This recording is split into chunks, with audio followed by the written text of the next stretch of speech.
ഞാനിപ്പോൾ തമിഴ്നാട്ടിലെ കോയമ്പത്തൂരിലെ മരുതമല മുരുകൻ ക്ഷേത്രത്തിലാണ്. തമിഴ്നാട്ടിലെ ഏറ്റവും പ്രശസ്തമായ മുരുകൻ ക്ഷേത്രമാണ് മരുതമല. വിശ്വാസങ്ങളുടെ കാര്യത്തിൽ കടത്തിവെട്ടുവാൻ പറ്റാത്ത നാടാണ് തമിഴ്നാട്. അത്യപൂർവങ്ങളായ ക്ഷേത്രങ്ങളും അതിലും മാഹാത്മ്യം നിറഞ്ഞ നിർമ്മാണ രീതികളുമൊക്കെയായി ലോകത്തിൻ്റെ വിവിധ ഭാഗങ്ങളിൽ നിന്നുള്ള വിശ്വാസികൾ തേടിയെത്തുന്നവയാണ് ഇവിടുത്തെ ക്ഷേത്രങ്ങൾ. അത്തരത്തിലുള്ള ഒരു ക്ഷേത്രമായാണ് കോയമ്പത്തൂരിന് സമീപം മരുതമലയിൽ സ്ഥിതി ചെയ്യുന്ന മുരുകൻ ക്ഷേത്രം.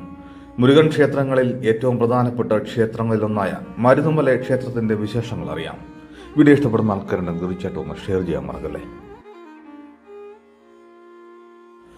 മരുതമലയിൽ വിശ്വാസികൾക്ക് പുറമെ ഒരുപാട് വിനോദസഞ്ചാരികൾ സന്ദർശിക്കുന്നുണ്ട്. അതിനുള്ള കാരണം വെച്ചാൽ വളരെ മനോഹരമായ സ്ഥലമാണ്. തീർച്ചയായിട്ടും നമുക്ക് സന്ദർശിക്കേണ്ട ഒരു സ്ഥലം തന്നെയാണ്. അവിടെ നിന്നുകൊണ്ട് കോയമ്പത്തൂർ ടൗൺ മുഴുവൻ അത്രയ്ക്ക് വ്യൂ പോയിന്റാണ് മരുതമല.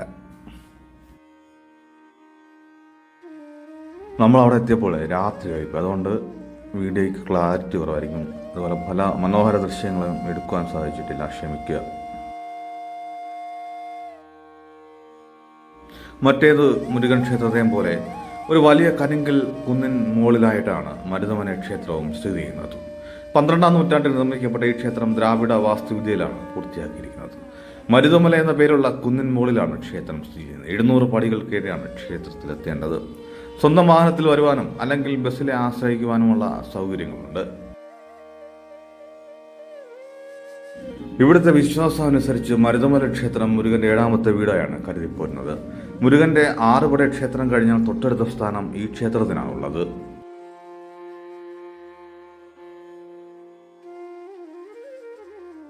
സംഘകാലഘട്ടത്തിൽ തമിഴ് രാജാക്കന്മാർ നിർമ്മിച്ചതാണ് ഈ മുരുകക്ഷേത്രമെന്നാണ് പുറനാനൂറിൽ സൂചിപ്പിച്ചിരിക്കുന്നത്.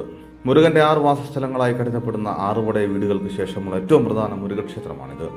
അതിനാൽ ഇത് മുരുകന്റെ 7ാമത്തെ ഭവനമായി കണക്കാക്കുന്നു. മിക്ക മുരുകൻ ക്ഷേത്രങ്ങളെയും പോലെ പശ്ചിമഘട്ടത്തിന്റെ ഭാഗമായ ഒരു കുന്നിന് മുകളിലാണ് ഈ ക്ഷേത്രവും സ്ഥിതി ചെയ്യുന്നത്. കോയമ്പത്തൂർ നഗരത്തിന്റെ മധ്യഭാഗത്തു നിന്ന് പടിഞ്ഞാറ് 12 കിലോമീറ്റർ മാറിയാണ് ക്ഷേത്രം. തൈപ്പൂയം ഉൾപ്പെടെയുള്ള ഉത്സവങ്ങൾ ഇവിടെ ആഘോഷിക്കുന്നു. കുന്നിന്റെ കിഴക്ക് മുഖത്തായതിനാൽ മറ്റു മുരുകൻ ക്ഷേത്രങ്ങളുമായി താരതമ്യപ്പെടുത്തുമ്പോൾ ഈ മുരുകൻ ക്ഷേത്രം സവിശേഷമാണ്. പല സായാഹ്നങ്ങളിലെ ഭക്തർ മുരുക വിഗ്രഹം രഥത്തിലിരുത്തി ക്ഷേത്രത്തിന് ചുറ്റും വലത്തു വയ്ക്കുന്നു. കോയമ്പത്തൂരിലെ 600 അടി ഉയരമുള്ള കരിങ്കൽ കുന്നിന് മുകളിലാണ് ക്ഷേത്രം സ്ഥിതി ചെയ്യുന്നത്. ക്ഷേത്രത്തിലെ മൂർത്തി മരുതമല ആണ്ടവർ, മരുതാചലപതി, ദണ്ഡായുധപാണി എന്നിങ്ങനെ ഒന്നിലധികം പേരുകളിൽ അറിയപ്പെടുന്നു. ക്ഷേത്രത്തിന് ചുറ്റും വിവിധ ജലാശയങ്ങളുണ്ട്. അതിൽ ഔഷധ ഗുണങ്ങളുണ്ടെന്ന് കരുതപ്പെടുന്ന മരുത തീർത്ഥവുമുണ്ട്.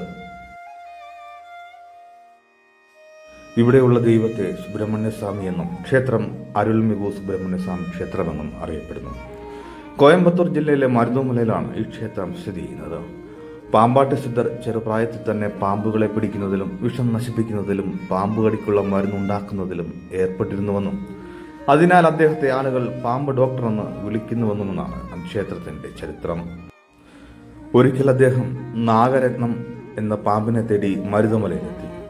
അപ്പോൾ സട്ടേ മുനിവർ എന്ന മഹർഷി അദ്ദേഹത്തിന്റെ മുമ്പിൽ പ്രത്യക്ഷപ്പെട്ടു. അവനോട് പറഞ്ഞു, ജന്മത്തിന്റെ ഉദ്ദേശം ശരീരത്തിനുള്ളിൽ സർപ്പത്തെ കണ്ടെത്തലാണ്. പാമ്പുകളെ തേടി കാട്ടിൽ അലയുന്നത് പ്രയോജനകരമല്ല.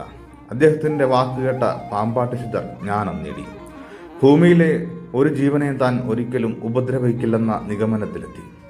അദ്ദേഹം മരുതമലയിൽ മുരുകനെ ആരാധിക്കുകയും ധ്യാനത്തിൽ ഏർപ്പെടുകയും ചെയ്തു.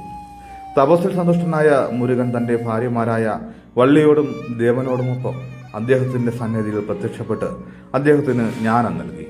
മരുതമല മാമണി എന്നാണ് ഭക്തർ അദ്ദേഹത്തെ വിളിക്കുന്നത്. എല്ലാ ദിവസവും വിശ്വാസികൾക്ക് ഈ ക്ഷേത്രം സന്ദർശിക്കാം. എന്നിരുന്നാലും പൂജയ്ക്കായി ക്ഷേത്രം തുറന്നിരിക്കുക രാവിലെ 5:30 മുതൽ ഉച്ചയ്ക്ക് 1 മണി വരെയും ഉച്ച കഴിഞ്ഞ് 2 മുതൽ വൈകിട്ട് 8:30 വരെയുമാണ്. ഏകദേശം 1.5 മണിക്കൂർ കൊണ്ട് ഇവിടെ സന്ദർശിച്ച് സമീപത്തെ കാഴ്ചകളൊക്കെ കണ്ട് തിരിച്ചിറങ്ങാം. ദർശന സമയം ക്ഷേത്രത്തിലെ തിരക്കിനെ കൂടി ആശ്രയിച്ചിരിക്കും.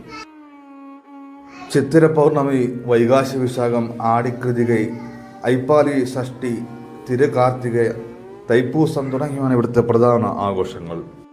വർഷത്തിൽ എപ്പോൾ വേണമെങ്കിലും ഇവിടെ എത്തുവാൻ സാധിക്കുമെങ്കിലും തണുപ്പ് കാലങ്ങളിൽ വരുന്നതായിരിക്കും നല്ലത്.